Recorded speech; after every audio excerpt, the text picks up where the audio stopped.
우리의 잠을 깨워주시고 또 오늘 한날을 시작하게 하시는 하나님 앞에 감사드리고, 오늘 이 말씀 묵상의 시간을 통해서 오늘도 여러분의 한날이 은혜롭고 복된 시작들이 또 중간의 시간들이 다 되어지시기를 바랍니다.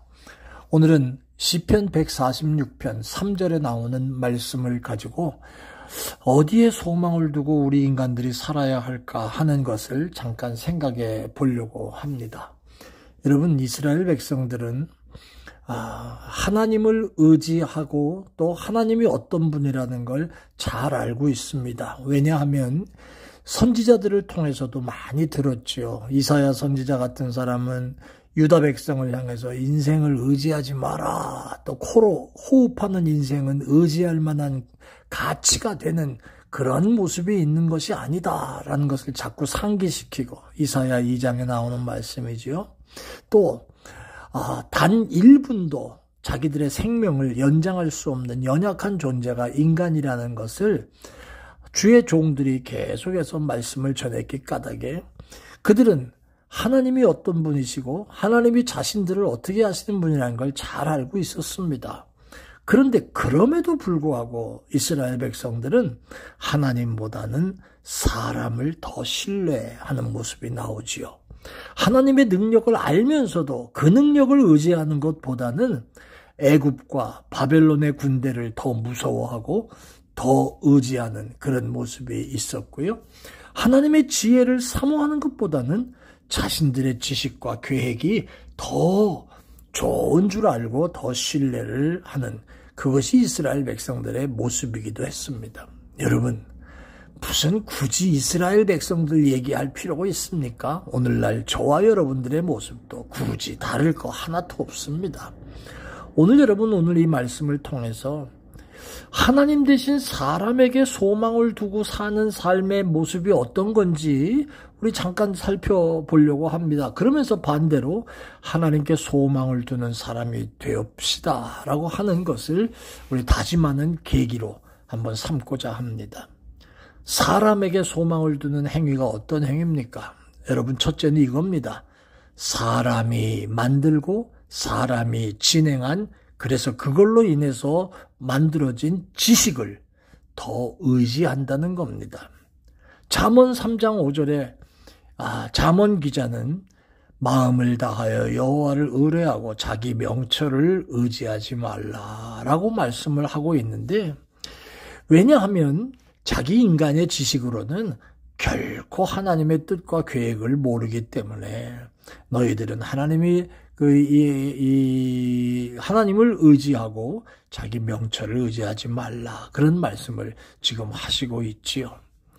하나님의 계획을 알면 사람의 지식을 우리가 의지하겠어요? 하나님의 그 놀라우심을 조금이라도 안다면 사람의 지식이 다요라고 그렇게 얘기하겠어요? 아닙니다. 이 땅의 지식만 알고 있다면, 그것이 다인 줄 안다면, 그리고 다른 것을 이해하거나 받아들이지 않으려고 한다면 하늘로부터 주시는 신령한 성령으로 인하여 주시는 하늘의 지식, 신령한 지식을 알 수 있을까요? 아마 없을 겁니다. 주님의 계획, 하나님이 하시는 일을 알지도 조금 알고 또 전혀 모르거나 전혀 관계없는 그런 모습이 있기 까닭에 사람의 지식을 더 의지한다는 거지요. 자, 사람에게 소망을 두는 그러한 사람들의 모습이 또 어떤 건 줄 아세요? 하나님의 계획을 모르기 때문에도 이렇게 헷갈리고 있지만 교만해진다는 특징이 있습니다. 인간의 지식은 참 유한한데, 그런데 이 유한한 지식을 마치 절대적인 지식인 것처럼 또 영원불변의 지식인 것처럼 생각하고 의지하는, 그러나 잠깐 있으면 또 그 지식도 또 다른 것으로 인하여 바뀌고 변화되는 그런 모습이 있는 이 인간의 지식으로 인하여 사람들이 거만하고 어리석은 일입니다. 여러분들이 만약에 리저월드에 사시는 분들 가운데 공부 많이 하신 교수님들 출신들이 많이 계십니다. 다 박사님들이지요. 한 가지 한번 여쭤보겠습니다. 여러분이 박사학위 논문을 쓰실 때 그 당시에는 최첨단의 새로운 그러한 방향과 그 다음에 목적을 가지고 썼던 논문인지는 모르겠지만 여러분들이 공부했을 때와 지금 이 시대에 여러분이 썼던 논문과 비교해 보면 그냥 그대로 있습니까? 30년 전에 40년 전에 완성했던 그 논문의 이 모양과 모습들이 그대로 있나요? 천만에요.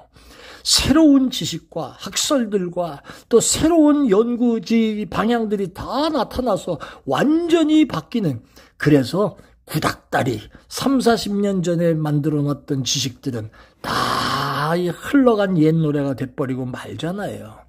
그런데도 우리는 그런 것 가지고도 교만하고 그리고 잘났다고 모습을 떠드는 일들이 있는 것이 인간 아닙니까?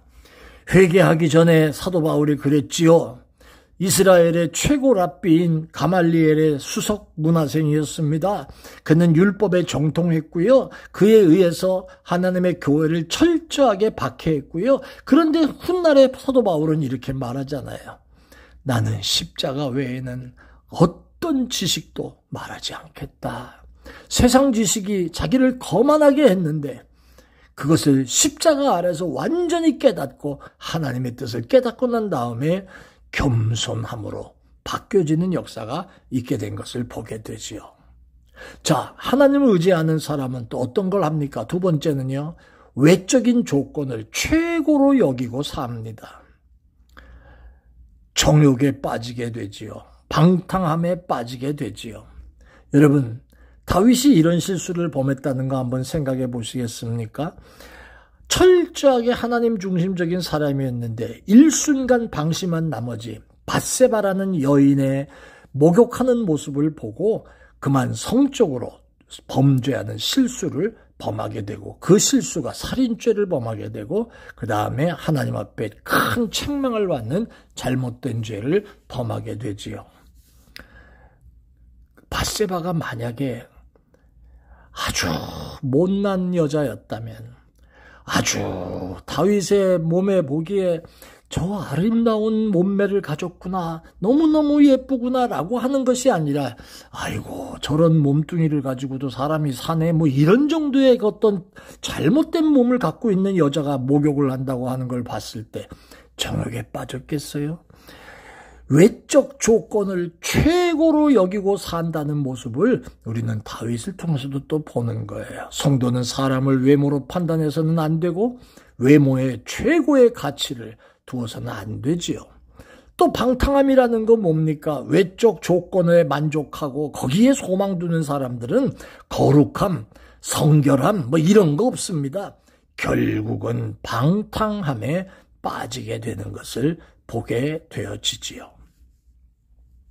소돔과 고모라 땅은 비옥하고 물이 풍부했지요. 만족스러운 땅이었습니다. 거기서 사람들은 방탕했고 육신의 쾌락을 추구했고 정상적인 부부관계에 만족하지 못했습니다. 그들은 동성애까지 즐기는 그러한 방탕한 도시의 대명사가 됐지요. 외적 조건을 최고로 여기는 게 사람에게 소망을 두는 사람의 모습입니다. 또 하나 더 말씀을 드릴 수 있다면 세상 권세와 능력을 하나님보다 더 의지하는 게, 이게 사람에게 소망을 두는 사람들의 모습입니다. 사랑하는 여러분, 오늘 우리가 이 말씀을 보면서 뒤집어 한번 생각해 보십시다. 세상 권세, 인간의 외적인 조건, 사람들이 만들어 놓은 지식, 이것이 다인 것처럼 신뢰하고 살지 마시기를 바랍니다. 우리에게 주신 모습과 삶에 만족하면서 하나님이 주시는 하늘의 신령한 지혜를 사모하고 하나님의 절대적인 권세를 굳게 붙잡고 살아가는 저 여러분들 다 되시기를 예수님의 이름으로 축원합니다. 아멘. 하나님, 비록 세상 사람들이 자기 지식을 자랑하고 자신의 외적 조건과 최고의 가치를 거기다 두고 산다 할지라도 우리들은 하나님만 사랑하고 자랑하며 하나님만 절대 의지하고 소망을 두고 살게 해 주옵소서. 예수님의 이름으로 기도합니다. 아멘. 고맙습니다. 오늘도 승리하십시오.